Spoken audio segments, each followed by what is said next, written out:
Hello friends, welcome to the success Kendra. Friends, इस video में हम लोग 2213 पोस्ट बिहार दरोगा मेंस एग्जाम के लिए केबीसी नैनो का जो न्यू प्रैक्टिस बुक आया हुआ है उसका सेट नंबर 11 इस वीडियो में हम डिस्कस करेंगे। फ्रेंड्स, इससे पहले ऑलरेडी हम लोगों ने सेट नंबर 1 से लेकर के 10 तक को कवर कर लिया था, तो अगर आपने नहीं देखा है तो देख लीजिएगा। इन सभी वीडियोज़ का लिंक मैंने आज की इस वीडियो के डिस्क्रिप्शन बॉक्स में दे दिया है। चैनल पर अगर आप पहली बार आए हैं तो चैनल को सब्सक्राइब करके बेल आइकन को जरूर दबा लीजिएगा, ताकि जब भी इसी तरह का कोई भी इंपॉर्टेंट वीडियो बिहार दरोगा से संबंधित अपलोड किया जाए तो उसका नोटिफिकेशन सबसे पहले आपके पास पहुंच जाए। तो चलिए फ्रेंड्स, बिना देरी किए हुए आज का सेशन स्टार्ट करते हैं। फ्रेंड्स, प्लीज़ वीडियो को लाइक और शेयर जरूर कर दीजिएगा। तो फ्रेंड्स, जैसे कि मैंने बताया कि इस वीडियो में हम लोग प्रैक्टिस सेट नंबर 11 को डिस्कस करेंगे। तो फ्रेंड्स, थोड़ा सा मैं जूम कर देता हूं ताकि आपको स्पष्ट दिखाई दे। देखिए फ्रेंड्स, अगर आपको आंसर पता है तो आप आंसर कमेंट बॉक्स में भी दे करके बता सकते हैं। पहला प्रश्न पढ़िएगा। पहला प्रश्न है कि प्रकाश संश्लेषण होता है। देखिए फ्रेंड्स, मैं आपके लिए एक नया प्रैक्टिस सेट लेकर के आ रहा हूँ। उसमें करीब 7 से 8 प्रैक्टिस सेट हैं और बहुत ही इंपॉर्टेंट प्रैक्टिस सेट है। आपका फाइनल टच जो है, फाइनल रिवीजन जो है इस प्रैक्टिस सेट के माध्यम से हो जाएगा। ठीक है, तो कल से मैं उपलब्ध करवा दूंगा। और ये जो केबीसी नैनो का प्रैक्टिस सेट है, ये टोटल 25 सेट है इसमें। फ्रेंड्स, मैं इसको आपको कवर करवा दूंगा एग्जाम से पहले, आप निश्चिंत रहिएगा। देखिए, प्रकाश संश्लेषण जो है ये क्लोरोप्लास्ट में होता है, तो ऑप्शन नंबर सी इसका राइट आंसर हो जाएगा। वीडियो को पूरा देखिए, लास्ट में अपना स्कोर जरूर बताया करें। देखिए, दूसरा प्रश्न है कि निकट दृष्टि दोष से पीड़ित एक व्यक्ति को अपनी दृष्टि ठीक करने के लिए इनमें से क्या इस्तेमाल करना पड़ेगा। तो निकट दृष्टि दोष यानी कि मायोपिया। ठीक है, मायोपिया में यानी कि निकट दृष्टि दोष ठीक करने के लिए अवतल लेंस का इस्तेमाल किया जाता है। और फ्रेंड्स, दीर्घ दृष्टि दोष जो है जिसको हाइपरमेट्रोपिया कहते हैं, इसमें उत्तल लेंस का इस्तेमाल किया जाता है। उसके बाद देखिए, चूहा मारने का जो जहर है किस रासायनिक पदार्थ से बनता है। तो चूहा मारने का जो जहर है यह पोटेशियम साइनाइड या जिंक फास्फाइड नामक रसायन से बनता है और यह अत्यंत ही जहरीला रसायन होता है। तो यहाँ पर देखिएगा, आपको जिंक फास्फाइड नहीं दिया गया है, यहाँ पर पोटेशियम साइनाइड दिया गया है। तो जैसे कि मैंने बताया कि पोटेशियम साइनाइड या जिंक फास्फाइड नामक रसायन का उपयोग किया जाता है। चलिए, उसके बाद नेक्स्ट क्वेश्चन देखिएगा कि निम्नलिखित में से कौन सी ध्वनि तरंग की विशेषता नहीं है। ध्वनि तरंग एक अनुदैर्घ्य तरंग है और इसकी विशेषता तरंग दैर्घ्य है, आयाम है, समय अवधि है, आवृत्ति है और फ्रेंड्स वेग या गति है। इसमें से घनत्व नहीं होगा। ठीक है, घनत्व जो है, डेंसिटी जो है, ये नहीं होगा। चलिए, नेक्स्ट क्वेश्चन करेंगे कि आधुनिक टेलीफोन उपयोग करता है। तो आधुनिक टेलीफोन जो है ये ध्वनि तरंगों का उपयोग करता है। Option number B right answer हो जाएगा। चेचक का टीका कहाँ से बनता है। तो देखिए, जितने भी वैक्सीन हैं ये जंतुओं के सीरम से बनाए जाते हैं। तो चेचक के टीके की खोज किसने किया था। तो एडवर्ड जेनर ने किया था। और देखिए, एडवर्ड जेनर को प्रतिरक्षा प्रणाली का जनक माना जाता है। एडवर्ड जेनर को इम्यूनोलॉजी का पिता कहा जाता है। ठीक है, इनको इम्यूनोलॉजी का पिता कहा जाता है, एडवर्ड जेनर को, ध्यान रखेंगे। ठीक है फ्रेंड्स, तो राइट आंसर इसका क्या हो जाएगा, भेड़ों से। ठीक है, चलिए, उसके बाद नेक्स्ट क्वेश्चन देखिएगा कि वैद्युत ऊर्जा यानी कि इलेक्ट्रिकल एनर्जी पैदा की जा सकती है। तो फ्रेंड्स, यूरेनियम 235 का इस्तेमाल किया जाता है। ठीक है, तो राइट आंसर इसका ऑप्शन नंबर डी हो जाएगा। उसके बाद नेक्स्ट क्वेश्चन देखेंगे, क्वेश्चन नंबर 8 है हमारा कि टाइफाइड तथा कालरा, कालरा यानी कि हैजा रोग है, यह विशिष्ट उदाहरण है। तो देखिए, टाइफाइड जो है और कालरा जो है एक संक्रामक रोग भी है और यह एक जल जनित रोग भी है, यानी कि दूषित जल से, दूषित पानी से यह बीमारी फैलता है। तो यहाँ पर देखिए, संक्रामक रोग भी हो जाएगा और जल जन्य रोग भी हो जाएगा। तो ए भी राइट आंसर हो जाएगा और सी भी राइट आंसर इसका हो जाएगा। चलिए, अगला प्रश्न करेंगे। नेक्स्ट क्वेश्चन है कि निम्नलिखित में से कौन सा तत्व सभी कार्बनिक यौगिकों में मिलता है। तो यह जो एलिमेंट है वह कार्बन है। आपको पहले से भी पता होगा इसका आंसर। मच्छरों के नियंत्रण हेतु प्रयोग होने वाली कीटभक्षी मछली, तो फ्रेंड्स ये गैम्बूसिया मछली है। चलिए, उसके बाद नेक्स्ट क्वेश्चन देखिएगा, किसी तत्व के समस्थानिक से तात्पर्य है। समस्थानिक से तात्पर्य है, पढ़िए सभी ऑप्शन को। तो इसमें से जो सबसे उपयुक्त आंसर हो जाएगा वो ऑप्शन नंबर बी हो जाएगा। उस तत्व के वे परमाणु जिनकी परमाणु संख्या समान होती है लेकिन द्रव्यमान संख्या अलग अलग होती है। तो यहाँ पर देखिए, द्रव्यमान संख्या अलग अलग भी दिया गया है। अब इसमें से सबसे उपयुक्त अगर आपको चुनना है तो आप ऑप्शन नंबर बी ही चुनेंगे। चलिए, उसके बाद देखिएगा कि हवा में तैरते हुए श्वसनीय सूक्ष्म कणों का आकार होता है। तो हवा में जो फ्रेंड्स जो रेस्पायरेबल सस्पेंडेड पार्टिकुलेट मैटर है, यहाँ पर मैं लिख देता हूँ रेस्पायरेबल सस्पेंडेड पार्टिकुलेट मैटर, इनका जो पूछा गया है कि आकार होता है तो 5 माइक्रोन से कम होता है। यहाँ पर देखिए, ऑप्शन नंबर डी में दिया गया है 5 माइक्रोन से कम। उसके बाद देखिए कि निम्नलिखित में से किस मुगल शासक ने लाला कलावंत से हिंदू संगीत की शिक्षा लिया था? तो फ्रेंड्स ये किसने लिया था? अकबर ने लिया था। ठीक है, अकबर का जो शासनकाल था ये हिंदी साहित्य का स्वर्ण काल कहलाता है। उसके बाद नेक्स्ट क्वेश्चन देखिएगा कि the man who divided India पुस्तक के लेखक कौन है? The man who divided India, friends ये पुस्तक लिखा है किसने? तो यहाँ पर बाकी ऑप्शन देख लीजिएगा। इस पुस्तक को फ्रेंड्स लिखा है किसने? तो रफीक जकारिया ने। Option number C right answer हो जाएगा।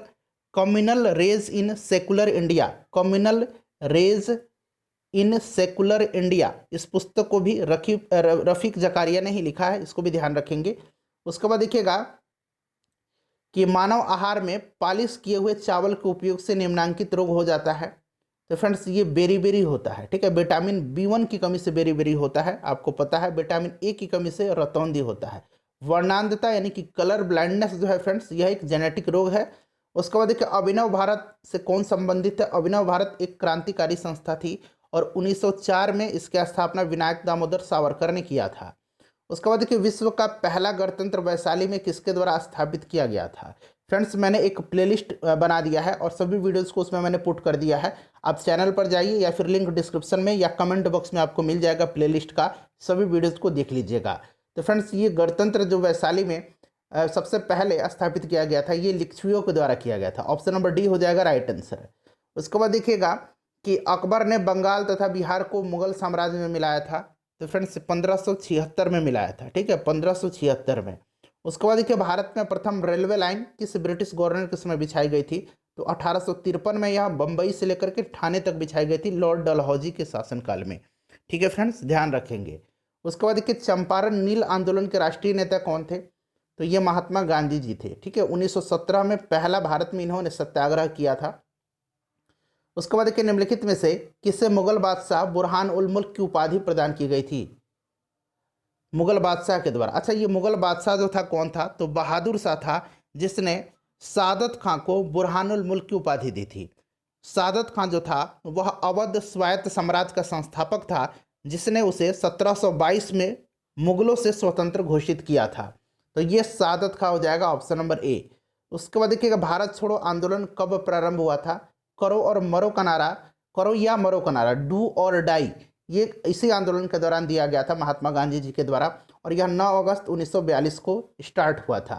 उसके बाद देखिएगा कि निम्न में से किस भारतीय दर्शन ने परमाणु सिद्धांत का प्रतिपादन किया है? तो यह दर्शन जो है फ्रेंड्स, यह दर्शन है वैशेषिक दर्शन। वैशेषिक दर्शन के प्रतिपादक कौन है? इसके प्रवर्तक कौन है? तो फ्रेंड्स कनाद हैं। कौन है? कनाद हैं, याद रखेंगे। उसके बाद अगर हम बात करें योग दर्शन के प्रवर्तक, तो ये पतंजलि हैं। न्याय दर्शन के प्रवर्तक कौन है? तो गौतम है। सांख्य दर्शन के कपिल हैं। ठीक है, चलिए संग्रहित का अर्थ होता है, तो संग्रहित जो होता था यह उत्तर वैदिक काल में यह कोषाध्यक्ष होता था। कोषाध्यक्ष को संग्रहित कहा जाता था। उसके बाद देखिएगा कि हर्षचरितम नामक पुस्तक किसने लिखी है? तो देखिए फ्रेंड्स, ये जो पुस्तक है हर्षचरितम, इसको लिखा है वान भट्ट ने। वान भट्ट जो थे ये हर्षवर्धन के दरबारी कवि थे। हर्षवर्धन के द्वारा लिखी गई पुस्तक है, याद रखेंगे, पूछा जाता है नागानंद, रत्नावली और प्रियदर्शिका। ठीक है, चलो उसके बाद देखिएगा कि नंद वंश के पश्चात मगध पर किस राजवंश ने शासन किया था? तो नंद वंश के पश्चात मगध पर मौर्य वंश का शासन स्थापित हुआ था। चंद्रगुप्त मौर्य ने नंद वंश के जो आखिरी शासक था धनानंद, इसी को पराजित किया था। ठीक है, चलिए उसके बाद देखिएगा अनुशीलन समिति थी। तो अनुशीलन समिति जो थी एक गुप्त क्रांतिकारी संगठन थी।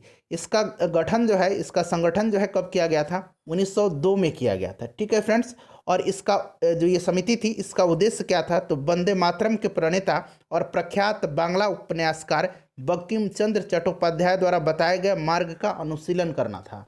ध्यान रखेंगे, यह एक क्रांतिकारी संगठन था। उसके बाद देखिए अंग्रेजी भारतीय सेना में चर्बी वाले कारतूस से चलने वाली जो एनफील्ड राइफल थी उसको कब शामिल किया गया था? तो दिसंबर 1856 में शामिल किया गया था। ठीक है, चलो उसके बाद देखिएगा कि वह कौन सा कांग्रेस अध्यक्ष था जिसने क्रिप्स मिशन और लॉर्ड बेबल दोनों से वार्ताएं की थी? तो यह अबुल कलाम आजाद थे। अशोक के शासनकाल की सबसे महत्वपूर्ण घटना कलिंग आधुनिक युग में, यहाँ खाली दिया गया, कलिंग युग में विजय थी, जो उनके जीवन का एक महत्वपूर्ण परिवर्तन सिद्ध हुआ था। तो देखिए फ्रेंड्स कलिंग जो था ये कहाँ पर है? तो याद रखेंगे कलिंग उड़ीसा में है। ठीक है फ्रेंड्स, और कलिंग में कलिंग आक्रमण जो था अशोक ने कब किया था, ये भी पूछा जाता है। ठीक है, तो ये भी आपको ध्यान रखना है फ्रेंड्स। कलिंग पर आक्रमण जो है अशोक ने कब किया था, तो यह अपने राज्याभिषेक के 8वें वर्ष 261 ईसा पूर्व में, ठीक है, कलिंग पर आक्रमण किया था। और उस समय कलिंग की राजधानी तोसली थी, उस पर अधिकार कर लिया था। तो ये वर्तमान में उड़ीसा में। उसके बाद देखिएगा कि भारत की निम्नलिखित नदियों में से कौन पश्चिमी घाट से नहीं निकलती है। ध्यान रखेंगे प्रश्न को, पश्चिमी घाट से नहीं निकलती है। तो देखिए ये जो नदी है फ्रेंड्स, यह नदी कौन सी है, तो यह ताप्ती या तापी नदी है। ठीक है, यह जो नदी है मध्य प्रदेश के बैतूल जिले में मुल्तई के पास सतपुड़ा पर्वतमाला से निकलती है। उसके बाद देखिए वर्ष के अधिकांश हिस्से में बेरोजगार रहने वाले व्यक्तियों की संख्या को कहा जाता है, तो इसको सामान्य स्थिति बेरोजगारी कहा जाता है। फ्रेंड्स प्लीज़ वीडियो को लाइक कर दीजिएगा और इसे शेयर जरूर कर दीजिएगा। देखिए निम्नलिखित में से कौन सा भारत में स्थापित प्रथम राष्ट्रीय उद्यान है, तो फ्रेंड्स यह जिम कॉर्बेट राष्ट्रीय उद्यान है, जो कि उत्तराखंड में है। अब इसका नया नाम कर दिया गया, इसका नाम चेंज कर दिया गया है, ध्यान रखेंगे, रामगंगा नेशनल पार्क इसका नाम कर दिया गया है। उसके बाद देखिए निम्नलिखित में से कौन सी चट्टान प्रणाली भारत में नवीनतम है, तो फ्रेंड्स यह जो है कौन सा है, गोंडवाना क्रम का है। ऑप्शन नंबर डी जो हो जाएगा इसका राइट आंसर हो जाएगा गोंडवाना। उसके बाद देखिए मिलान करना है, एक तरफ जो है केंद्र दिया गया है, दूसरी तरफ उनसे संबंधित खनिज दिया गया है। मकुम जो है, मकुम कहाँ पर है, तो फ्रेंड्स यह असम में है और यह कोयला खनन के लिए प्रसिद्ध है। डल्ली राजहारा जो है यह छत्तीसगढ़ में है और यह लौह अयस्क के लिए प्रसिद्ध है। कोरापुट जो है यह उड़ीसा में है और यह बॉक्साइट के लिए प्रसिद्ध है। चित्रदुर्ग जो है ये कर्नाटक में है, ये मैंगनीज के लिए प्रसिद्ध है। तो राइट आंसर इसका 2143 हो जाएगा, 2143। तो देखिए ऑप्शन नंबर बी में दिया गया है। आगे बढ़ते हैं, निम्नलिखित में से किस राज्य में टीन अयस्क का प्रमुख भंडार है, तो ये आपका छत्तीसगढ़ हो जाएगा। ठीक है, इंपॉर्टेंट क्वेश्चन फ्रेंड्स, ध्यान रखेंगे इसको। उसके बाद देखिए निम्न में से कौन प्रवाल विरंजक में सर्वाधिक महत्वपूर्ण कारक है, तो फ्रेंड्स यह कौन सा है, तो ग्लोबल वार्मिंग हो जाएगा, वैश्विक उष्मन हो जाएगा। ठीक है, चलिए उसके बाद नेक्स्ट क्वेश्चन देखिएगा कि नीचे दी गई सूची से उसे चुनिए जो वर्ल्ड हेरिटेज साइट यानी कि विश्व धरोहर स्थल घोषित हुआ हो, तो यह नंदा देवी जीवमंडल रिजर्व है। ठीक है फ्रेंड्स, यह उत्तराखंड में है, ध्यान रखेंगे। उसके बाद नेक्स्ट क्वेश्चन देखिएगा कि दक्षिण अमेरिका में मध्य अक्षांशीय घास के मैदान का नाम क्या है, तो दक्षिण अमेरिका में इसमें से कौन सा पंपास है, ये अर्जेंटीना में है, ध्यान रखेंगे। ठीक है, चलिए उसके बाद नेक्स्ट क्वेश्चन देखिएगा और बाकी देख लीजिए। प्रेरी कहाँ है, तो ये संयुक्त राज्य अमेरिका में है। उसके बाद वेल्ड जो है ये कहाँ है, तो फ्रेंड्स ये वेल्ड जो है ये अफ्रीका में है। उसके बाद स्टेपी जो है ये यूरेशिया में पड़ता है। चलो उसके बाद देखिएगा विश्व की सबसे ऊंची चोटियाँ किस प्रकार के पर्वतों में पाई जाती है, तो फ्रेंड्स यह मोरदार है, नवीन मोरदार। तो ऑप्शन नंबर बी इसका राइट आंसर हो जाएगा। ठीक है, ध्यान रखेंगे, ये पूछा जाता है। गद्दी लोक निवासी हैं, तो गद्दी जो है यह हिमाचल प्रदेश के हैं। ठीक है, चलो उसके बाद देखिएगा मानस नदी किस नदी की उपनदी है, मानस नदी जो है यह ब्रह्मपुत्र की सहायक नदी है। ठीक है, ऑप्शन नंबर डी इसका राइट आंसर हो जाएगा। गंगा नदी के किनारे सबसे बड़ा शहर कौन सा है, तो फ्रेंड्स ये कानपुर हो जाएगा। ये सभी के सभी जो है ये गंगा नदी के किनारे स्थित हैं। ठीक है, और कानपुर इसका राइट आंसर हो जाएगा। उसके बाद देखिए सोन, नर्मदा तथा महानदी निकलती हैं, तो ये अमरकंटक से निकलती हैं। Option number B right answer हो जाएगा। हीराकुंड बांध तैयार किया गया है, तो हीराकुंड जो है ये उड़ीसा में है, महानदी पर।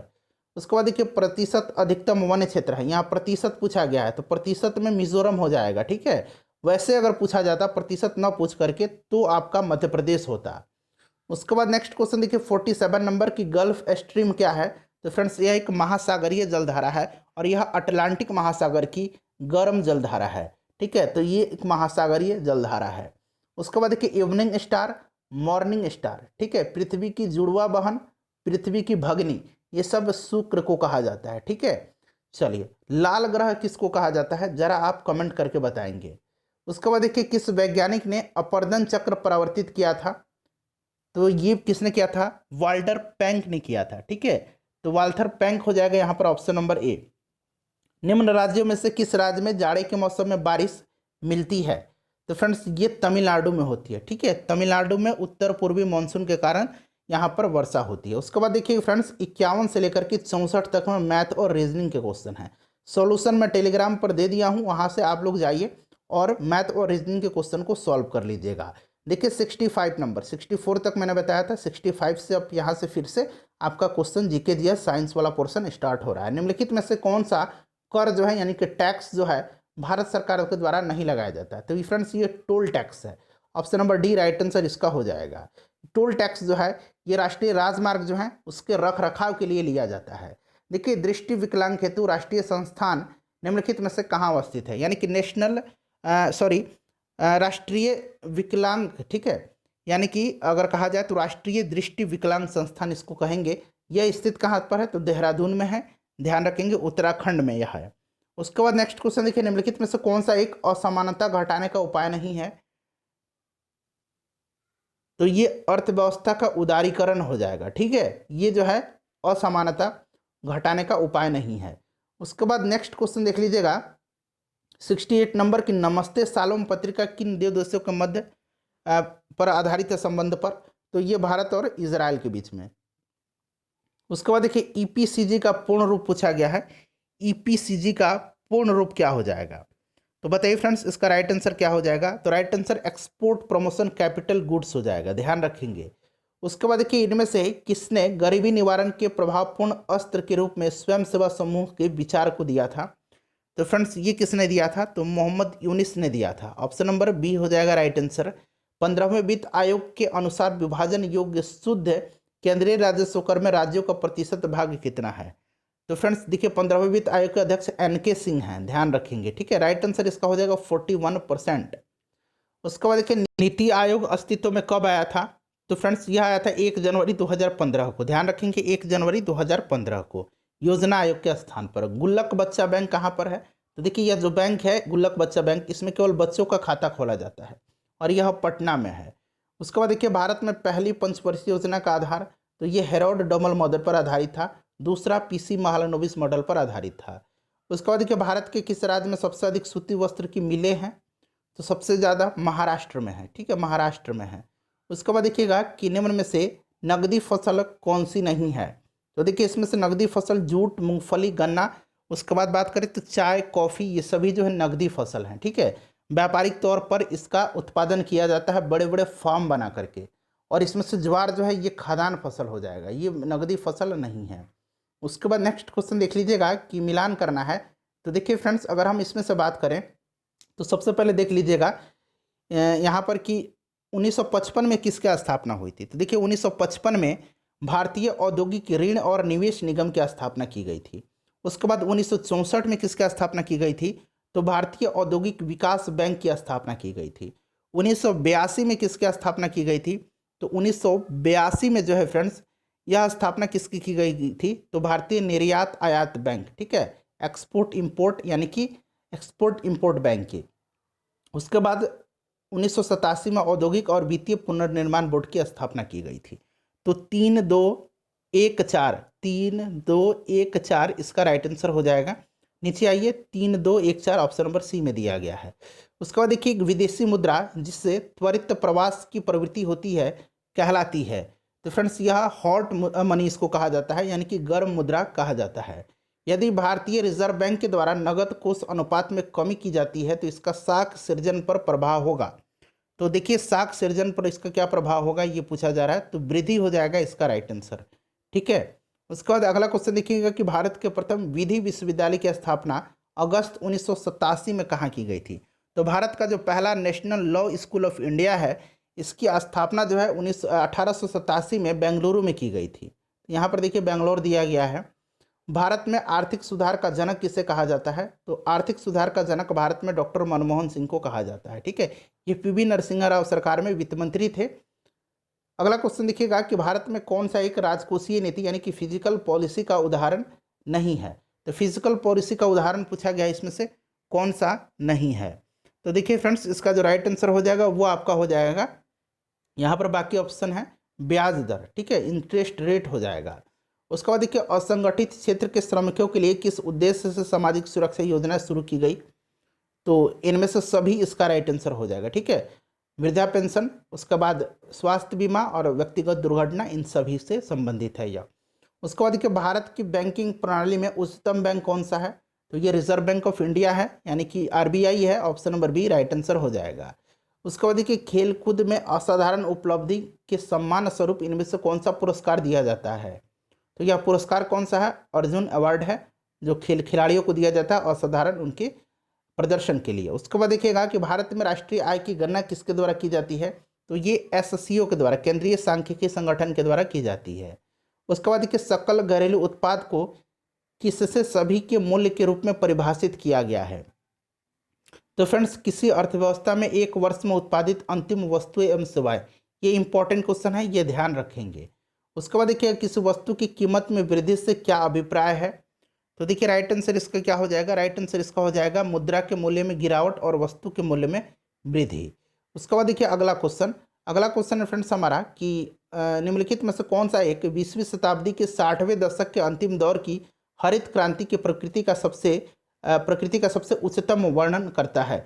हरित क्रांति भारत में जनक डॉक्टर एम एस स्वामीनाथन को, विश्व में नॉर्मन बोरलॉग को, ध्यान रखेंगे। और बीज उर्वरक और जल तकनीकी हो जाएगा, और इसी के माध्यम से खाद्यान्न उत्पादन में वृद्धि हुई थी। चलिए उसके बाद देखिए भारत में किस क्षेत्र में प्रत्यक्ष विदेशी निवेश इक्विटी प्रवाह उच्चतम है? तो फ्रेंड्स यह उच्चतम जो है यह तृतीय क्षेत्र में है, यानी कि सेवा क्षेत्र में है। ठीक है, सेवा क्षेत्र को तृतीय क्षेत्र भी कहा जाता है। व्यापार करने की सुविधा सूचकांक कौन बनाता है एवं प्रकाशित करता है? तो फ्रेंड्स यह विश्व बैंक बनाता है, वर्ल्ड बैंक समूह बनाता है। ठीक है, option number B right answer इसका हो जाएगा। आर.एन. मल्होत्रा कमेटी संबंधित है। देखिए फ्रेंड्स, आर.एन. मल्होत्रा कमेटी का गठन 1993 में आर.एन. मल्होत्रा कमेटी का गठन किया गया था। ठीक है, आरबीआई के पूर्व ये गवर्नर थे, इन्हीं की अध्यक्षता में किया गया था बीमा क्षेत्र में सुधार के लिए। तो ये बीमा क्षेत्र हो जाएगा। ठीक है, ध्यान रखेंगे। उसके बाद देखिए भारत में सर्वप्रथम तेल या ऊर्जा संगठन कब हुआ था? तो फ्रेंड्स ये हुआ था 1970 और 1980 के दौरान। तो ऑप्शन नंबर डी यहाँ पर दिया गया है। उसके बाद देखिएगा कि राजकोषीय घाटा है। सभी ऑप्शन देखिए, राइट आंसर बताइए। तो देखिए फ्रेंड्स, राजकोषीय घाटा जो है ये बजटीय घाटे का योग और सरकार का बाजार ऋण तथा दायित्व। Option number D right answer इसका हो जाएगा। उसके बाद देखिएगा भारत में जनसंख्या वृद्धि के इतिहास में कौन सा वर्ष महान विभाजन का वर्ष कहलाता है? तो फ्रेंड्स महान विभाजन का वर्ष 1921 को कहा जाता है, आपको पता भी होगा। उसके बाद देखिए सत्ता हस्तांतरण के समय निम्नलिखित राज्यों में से एक में कांग्रेस दल का पूर्ण विकसित संगठन था। तो ये आपका कहाँ पर? तो ये मैसूर हो जाएगा, मैसूर राइट आंसर इसका हो जाएगा। उसके बाद देखिएगा कि भारत में नोट निर्गमन प्रणाली आधारित है। तो फ्रेंड्स ये आधारित है न्यूनतम कोष प्रणाली पर। ऑप्शन नंबर है इसका बी राइट आंसर हो जाएगा। 98 नंबर देखिए विश्व विरासत दिवस हमेशा मनाया जाता है। तो यह प्रत्येक वर्ष 18 अप्रैल के दिन मनाया जाता है, विश्व विरासत दिवस। उसके बाद देखिए दुर्गापुर, भिलाई तथा राउरकेला इस्पात जो संयंत्र थे, कारखाना था, उसकी स्थापना किस पंचवर्षीय योजना में की गई थी? तो फ्रेंड्स आपको पता होगा ये दूसरी पंचवर्षीय योजना के अंतर्गत किए गए थे। उसके बाद अगला क्वेश्चन देखिए ग्लोबल हंगर इंडेक्स निम्नलिखित में से किसके द्वारा प्रकाशित किया जाता है? ग्लोबल हंगर इंडेक्स, ठीक है, GHI। देखिए फ्रेंड्स इसमें अगर बात करें तो प्रीवियस ईयर में 2021 लास्ट में यह इंडेक्स प्रकाशित किया गया था और भारत का इसमें स्थान 101 रहा है। ठीक है, और देखिए यह प्रकाशित किया गया था वेल्ट हंगर हिल्फ, यहाँ मैं लिख देता हूँ वेल्ट हंगर हिल्फ, ये क्वेश्चन पूछा जा सकता है, वेल्ट हंगर हिल्फ और कंसर्न वर्ल्ड वाइड, यहाँ पर लिख देता हूँ कंसर्न वर्ल्ड वाइड के द्वारा संयुक्त रूप से ये दोनों संस्थाएं की थी, वेल्ट हंगर हिल्फ और कंसर्न वर्ल्ड वाइड। ठीक है, वर्ल्ड वाइड के द्वारा संयुक्त रूप से यह जारी किया गया था। पहले यह जारी किया जाता था international food policy research institute के द्वारा, लेकिन अब जो है इसको जारी कौन करता है? वेल्ट हंगर हिल्फ और कंसर्न वर्ल्ड वाइड। तो इनमें से कोई नहीं इसका उत्तर होगा, ध्यान रखेंगे। फ्रेंड्स टोटल 100 क्वेश्चन हमारे कंप्लीट हो गए। वीडियो को लाइक कर दीजिए और प्लीज़ इसे शेयर कर दीजिए।